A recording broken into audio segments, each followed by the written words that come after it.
Assalamu alaikum. This is Rayan Arab recording for the Daily Reminder. It's part of humanity and it's something natural that when somebody gives you something, you take it.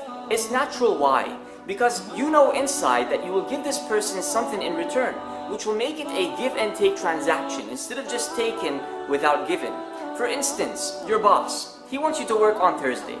And Thursday is a day off. You want to relax with your wife and your children. So for your boss to ask you to work on this day, he must give you like an overtime, a higher salary, a promotion, and etc. Right? This is with man and man. However, with Allah it's different. You see, Allah, He loves to give and He doesn't love to take. Allah, He loves to give and He doesn't love to take. You're probably saying to yourself right now, but wait, I pray 5 times a day, I give sadaqah, I fast Ramadan. Isn't Allah taking my time? Isn't Allah taking my energy? Isn't Allah taking my money? And if you ask me this question, simply I will answer, no. Even when you pray, you are still taking from Allah. You are taking blessings, you are taking goodness, you are taking a relief from stress, you are taking a good life, and most importantly, you are taking Islam. The Prophet Muhammad, peace and blessings be upon him, said, إن الله يعطي الدنيا من يحب ومن لا يحب ولا يعطي الدين إلا لمن أحب فمن أعطاه الله الدين فقد أحبه. Allah Azza wa Jal gives this dunya to who He loves and who He doesn't love.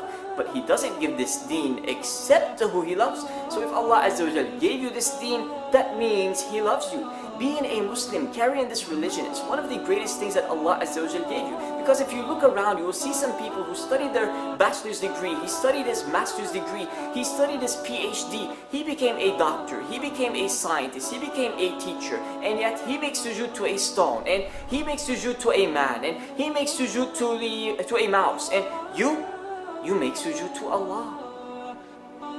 It touches me the most when I hear brothers saying, I don't have. Allah never gave me.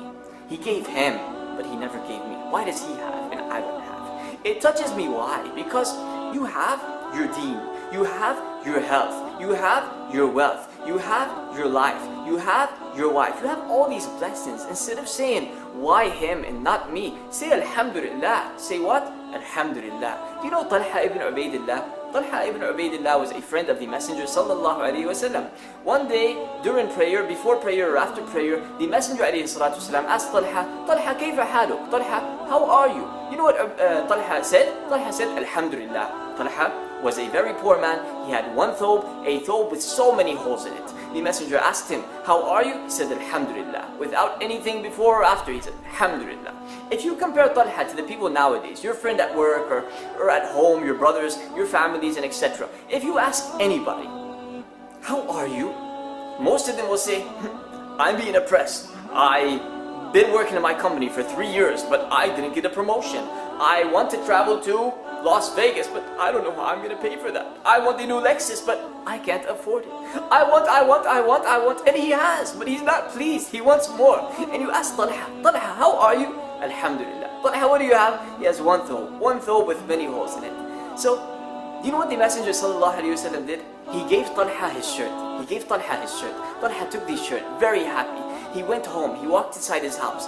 His wife was in there. She knew that this was the Messenger's shirt. She asked him, why are you wearing the Messenger's shirt? He said, Wallahi, ma qabiltahu abadan illa li'ukaffan fihi ba'da mawti. I swear, I didn't accept this shirt from the Messenger of Allah except so that when I die, they can wrap me up in it.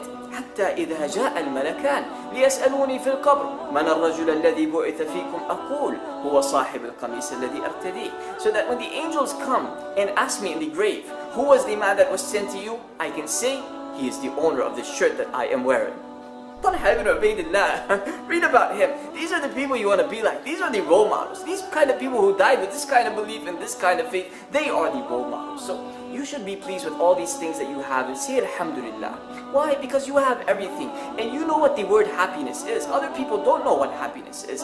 Plus, you have your health and your wealth. Now it's Ramadan and you are allowed to fast. You are allowed to pay zakah and sadaqah. You are allowed to pray qiyam al-layl. Other people are not allowed to do that. Some people are in the hospital, in their bed in the hospital, lying down, wishing that they could pray 2 rak'ahs, but you can. Some people are wishing they can fast only 1 day, but you can. So you should be pleased with all these things that you have and say Alhamdulillah, because you know what the true meaning of happiness is. You know Dale Carnegie? Dale Carnegie was a man who didn't know what happiness means. Dale Carnegie was a writer, an American writer. He wrote so many books. One day he wrote a book about happiness, and he published so many millions. After he published this book, you know what Dale Carnegie did? He committed suicide. Do you know why? Because he didn't find happiness. Do you know why he didn't find happiness? Because he didn't have that connection with the Creator. Because if you don't have that connection with your Creator, you will never find happiness. But if you have that connection with the Creator, you will be happy. And if you thank the Creator, your happiness or the happiness will last. The happiness will last. So be pleased with all these things that you have and say Alhamdulillah, and make sure that you do the best you can in this Ramadan and the other months after to get close to Allah and to always be grateful. I now come to conclusion and I say, thanking Allah is not based on what you don't have. It's based on what you do have. So thank Him for what you do have, and you will realize that you have everything. If you thank Him for what you do have, you will realize that you have everything. Jazakumullahu khairan. Thank you for listening. Subscribe to this channel for more videos and stay tuned. Assalamu alaikum.